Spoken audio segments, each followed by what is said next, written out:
గతంలో ఎప్పుడు ఉండేది? 1954 కంటే ముందు ఉండేది మాత్రమే రిజిస్ట్రేషన్ క్రయ విక్రయాలు చేసుకునేకి జీవో నెంబర్ 585 ప్రకారం. 22 లక్షల ఎకరాలు వేసినది ఎవరు? చంద్రబాబు నాయుడు గారు కదా.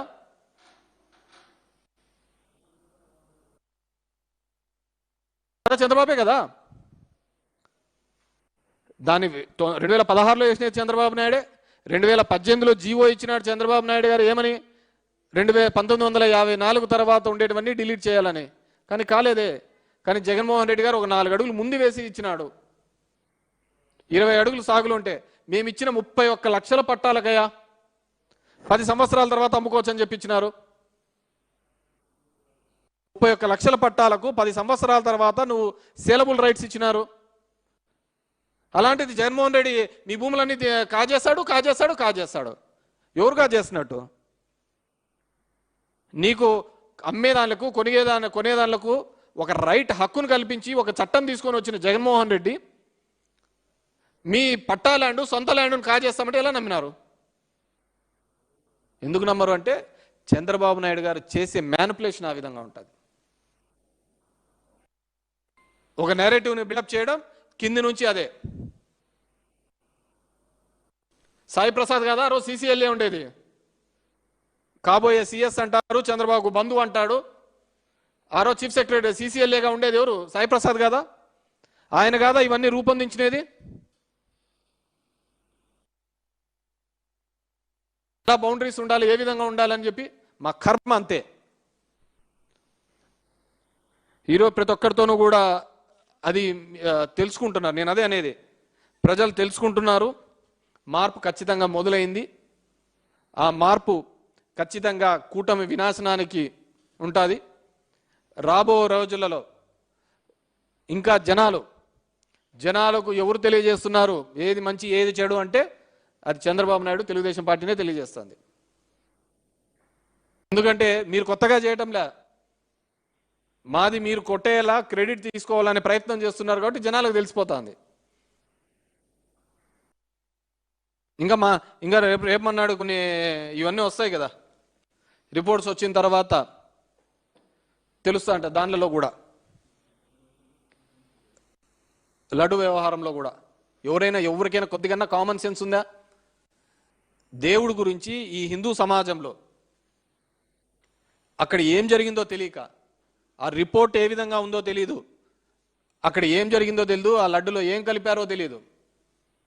దాని మీద ఇన్వెస్టిగేషన్ చేయకుండా ఎవరో వచ్చి డిప్యూటీ వచ్చి నీ చెవులో గొనుగుతే, వెంకయ్య చౌదరి వచ్చి నీ చెవులో చెప్తే, ఒక ముఖ్యమంత్రిగా పబ్లిక్ దీని మీద దాంట్లో పంది కొవ్వు ఉందంటావు, ఈ కొవ్వు ఉందని నువ్వు మాట్లాడతావా? నువ్వు అదే హిందువులు ఇచ్చే గౌరవం సనాతని, నువ్వు అదా చెప్పేది. అయోధ్యకు పంపించిన 1,00,000 లడ్లలో కొవ్వు ఉందని ఏ విధంగా చెప్తారు? అది ఈ హిందూ సమాజాన్ని అవహేళన చేసినట్టు కాదా? భక్తుల యొక్క మనోభావాలు దెబ్బతీసినట్టు నీకు తెలియదు. నిజంగా ఏముందో కూడా తెలియదు, ఊరికే గాలి మాటలే కదా. ఒక గాలి మాటలు, అది ఏముందో నిజమేందో అబద్ధమేందో తెలియదు. లాస్ట్కు సుప్రీంకోర్టుకు పోతే సుప్రీంకోర్టు డైరెక్షన్ ఇచ్చింది, దీని గురించి మాట్లాడద్దండి అయ్యా అని చెప్పేసి. అన్లెస్ ద రిపోర్ట్ వచ్చేంత వరకు ఏమీ మాట్లాడద్దండి అని చెప్పేసి. ఎవడికి వాడు కథనాలే.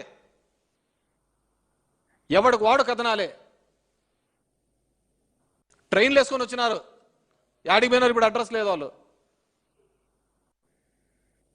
ఎందుకంటే ఇంకా నేను డీటెయిల్ పోలేదు, లేదా ఛార్జ్ షీట్ కమ్ అవుట్ అని. ఛార్జ్ షీట్లో మంచి ఏది ఉంది చెడు ఏముంది అనే తర్వాత విషయం. అసలు దాన్ని 1,00,000 మంది అక్కడికి అయోధ్య గుడికి ఓపెన్ చేసిన వాళ్ళు మీరంతా పందికొవ్వు తిన్నారని ఒక మాట ఎలా అంటావు? ఉందో లేదో తెలియదు. మామూలుగా ఒక మెస్సులోకి పోయి ఉంటాము, భోంచేస్తా అంటారు, వానికి తెలియదులే దాంట్లో బల్లి పడింది రాను అనుకో, సాంబార్లో బల్లి పడింది అనుకో, నువ్వు చూసిండో పెట్టిండవు, బల్లి ఉందో లేదో తెలియదు, అందరు బయట పోయి కక్కుంటా అంటారు. ఒక ముఖ్యమంత్రి, డిప్యూటీ ముఖ్యమంత్రుల స్థాయిలో ఉండి మీరు చేసే పనులా ఇవా? ఏం చేయాలా ఈ రాష్ట్రాన్ని? పొద్దున్న లేచినా నుంచి జగన్మోహన్ రెడ్డి మీద బుడదేయడం. ఎప్పుడంటే ఎవడు పాపాన వాడు పోతాడని చెప్పి వదిలేయడం. ఇది కదా జరిగినది.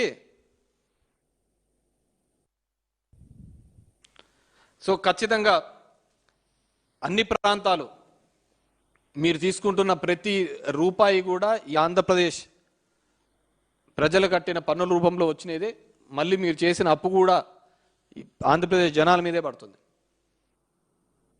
కాబట్టి అకౌంటబిలిటీ ఉండాలి. ఈ విధంగా ప్రజల్ని మభ్యపెట్టించే ప్రకారం లేకుండా అన్ని ప్రాంతాల్లో కూడా సమతుల్యత మెయింటైన్ చేసే విధంగా ఉండాలని చెప్పేసి కోరుకుంటున్నాను. ఎందుకంటే మా ప్రాంతంలో చాలా వెనుకబాటుతనం మొదలైంది. ఖచ్చితంగా ఇబ్బంది కలిగించే అంశంగా మారుతుంది. ఈ అసమానతలు రాకుండా చూసుకోవాల్సిన బాధ్యత అధికారంలో ఉన్న వాళ్ళది.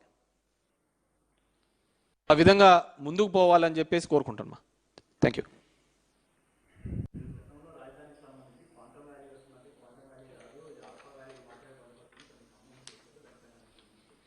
అవును, ఆక్వా వ్యాలీ వస్తుందని ఇప్పుడు చెప్తున్నాను. అందుకే వాళ్ళు కూడా అన్ని లిఫ్ట్ మోటార్లు పెడుతున్నారు. ఆ నీళ్ళు కొట్టేయడం కోసమే కదా.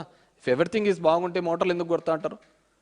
కానీ నేను ఒక సింపుల్, ఖచ్చితంగా ఇది ఆక్వా వ్యాలీగానే ఉంటుంది. మంచి రైతులు మంచి పండించే భూమిని ఈ విధంగా దుర్వినియోగం చేస్తున్నారు. కంప చెట్లు తీసేయాల్సిన అవసరం ఏముంటుంది? నువ్వు ఒక ప్రాజెక్ట్ అక్కడ ఇస్తే ఆ ఏజెన్సీ, ఆ కాంట్రాక్టర్ తీసేస్తాడు ఆ కంప చెట్లు. 30 కోట్లు పెట్టి కంప చెట్లు తీసేయడం ఏందే ప్రతి సంవత్సరం? నేను చెప్పిన దానికి కట్టుబడి ఉన్నాను కాబట్టే, వాళ్లకు తెలుసు కాబట్టే ఇప్పటికీ మోటార్లతో ప్రతిసారి కూడా నీళ్ళు వస్తున్నాయని చెప్పేసి దానికి డిఫరెంట్గా ఇప్పటికే ఒకసారి 452 కోట్లతో పంపులు చేశారు, ఇంకోసారి 500 కోట్ల రూపాయలతో పంప్ సెట్లకని టెండర్స్ పిలవడం జరిగింది. అట్లా కొండవీటి వాగుకు దాంట్లో కూడా పిలవడం జరిగింది. డెఫినెట్గా ఈ ప్రాంతంలో వాటర్ అనేది కృష్ణానది పరివాహక ప్రాంతంలో ఖచ్చితంగా ఈ ప్రాంతంలో వాటర్ ఎక్కువగా వచ్చే అవకాశం ఉంటుందని నేనుగా చెప్పినది. మెనీ ఎక్స్పర్ట్స్, దరిద్రం ఏంటంటే Srikrishna committee with expert report ఇస్తే అది కాదన్నట్టుగా కార్పొరేట్ కమిటీ వేసినాడు చంద్రబాబు నాయుడు. అప్పుడు గల్లా జయదేవు, నారాయణ వీళ్ళేమో టెక్నికల్, వీళ్ళకి ఏమైనా సౌండా, ఏమైనా ఐడియా ఉంటుందా? ఇచ్చినారు. కానీ ఈ ప్రాంతంలో ప్రతి ఒక్కటి కూడా బాగుండాలని జగన్మోహన్ రెడ్డి గారు మా పార్టీ ఆలోచించిన ఇప్పటికీ కూడా ఈ ప్రాంతం ఇది ఆక్వా వ్యాలీ అవుతుంది. క్వాంటమ్ వ్యాలీ అనేది కానే కాదు, అది పేపర్ల మీద ఉంటుంది. ఇంకా 3 ఏళ్ళు ఉంది కదా, రాసి పెట్టుకోండి. ఎప్పుడు చూసినా ఒకటే కథనం బాగా గట్టిగా చూస్తాము. ఈ ప్రాంతంలో నీళ్లు తోడుతున్నారు, పంప్ సెట్లు ఆన్ చేసినారు, ఇది మాత్రమే కనపడుతుంది తప్ప ఇక్కడ కంప్యూటర్లు కానీ ఇంకోటి కానీ సాఫ్ట్వేర్ ఇండస్ట్రీ పెరిగిందనే అంశం రాబోయే కాలంలో ఇక్కడ జరగదు. అలా జరిగేదట్లుంటే, అలా ఉండేదట్లుంటే ఈరోజు చంద్రబాబు నాయుడు గారు, లోకేష్ తీసుకొని పోయి వైజాగ్లోనే అన్ని పెట్టరు. ఈ ప్రాంతంలో అలా పెట్టినా ఉపయోగం ఉండదనే ఉద్దేశంతోనే వైజాగ్లో తీసి పెడుతున్నారు. ఈ విధంగా ఉంటే 99 పైసలకి ఇక్కడ ఇమ్మని చెప్పండి. చంద్రబాబు నాయుడు అక్కడ ఇచ్చినట్టు ఇక్కడ 99 పైసలకి ఇమ్మని చెప్పండి, ఇవ్వడు. ఇది ఒక పెద్ద స్కామ్. రైతులకు ప్లాట్లు దొరకవు, చంద్రబాబు నాయుడుకి నారాయణకి మాత్రం ప్లాట్లు దొరుకుతాయి. ఇచ్చిన రైతుకు ఎక్కడున్నాయో వాళ్ళకి తెలియదు. రోజు సిఆర్డీ ఆఫీస్ మేము ఆ రైతులకు అండగా ఉంటున్నాం, ఆ రైతుల తరపున చెప్తున్నాం.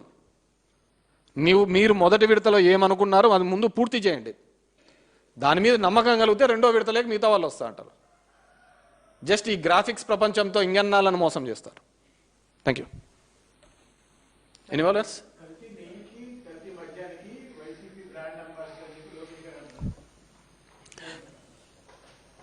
కల్తీ మద్యం ఎప్పుడు దొరికిందండి?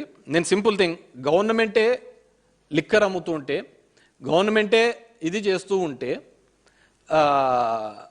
దాన్ని కల్తీ అన్నారు. మొన్న చూస్తే వీళ్ళ టీడీపీ యొక్క కోఆర్డినేటరే తంబలపల్లి, దానికి ఇంతవరకు కనపడలేదు, అరెస్ట్ చేయలేదు. చంద్రబాబు అనుకుంటే అరెస్ట్ చేయలేడా? వాళ్ళ గవర్నమెంట్లో కదా దొరికినది, మా గవర్నమెంట్లో కాదు కదా దొరికినది. అప్పుడు మేము కదా అమ్ముతుండేది, మీ గవర్నమెంట్ కదా అమ్ముతుండేది. దీంట్లో ఎట్లంటే మీరు బాగా చూడండి, దీంట్లో ఎంత పెద్ద స్కామ్. ఇదే వాసుదేవ్ రెడ్డి ఇతని మీద కేసు కట్టినాడు, ఇదే వాసుదేవ్ రెడ్డి చంద్రబాబు కేసులో మళ్ళీ తప్పు చెప్తున్నాడు, ఇదే వాసుదేవ్ రెడ్డి అప్రూవ్ అవుతున్నాడు. ఇక్కడ సాక్ష్యాలను ప్రభావితం చేస్తున్నది చంద్రబాబు నాయుడు, ఇంకెవరు? ఇన్ఫ్లుయెన్స్ చేస్తున్నది అతనే కదా. సరే, కల్తీ నెయ్యో కల్తీ మద్యమో అవన్నీ కూడా ఎవరి హయాంలో ఏం జరిగినాయి అనేది డెఫినెట్గా ఈ ఛార్జ్షీట్ వేసిన తర్వాత డెఫినెట్గా నేనేమిటంటే, అది ఎక్కడైనా పోనీ, నువ్వు సనాతిని అయ్యి హిందూ మత ధర్మానికి రక్షించేవానివైతే జరిగిందో తెలియకుండా నువ్వు ఒక వర్గం యొక్క మనోభావాలు దెబ్బతీసే విధంగా మాట్లాడకూడదు, అది తప్పు. దానికి ఉదాహరణ నేను చెప్పాను. అక్కడ బల్లి పడిందో లేదో తెలుసు సాంబార్లో, కానీ బల్లి పడింది అని అందరినీ చేస్తున్నావు, అన్ని గాలి మాటలు. దానికి చేసిన నీ డ్రెస్ కోడ్ ఎలా మారిందో ఇంతకుముందు అంటే ఎవరో మహానుభావుడు సెట్టింగ్లోంచి డ్రెస్సులు కూడా తీసుకొని పోతా అంటాడు అని చెప్పేసి సినిమా షూటింగ్ డ్రెస్సింగ్లో, అలా నీకు అప్పుడప్పుడే ఆవహిస్తారు. సో మీరు సినిమాలో కంటే బయట బాగా నటించిన డిప్యూటీ సీఎం, కానీ ఇక్కడ ఒక మతం యొక్క విశ్వాసాలను దెబ్బతీసే విధంగా మీరు మాట్లాడినారు. దాంట్లో మంచి ఏదో చెడేదో తెలియకుండా దాని మీద మా పార్టీకి ఆపాదించే ప్రయత్నం చేసినారు, అది తప్పు అని చెప్పి అంటున్నారు.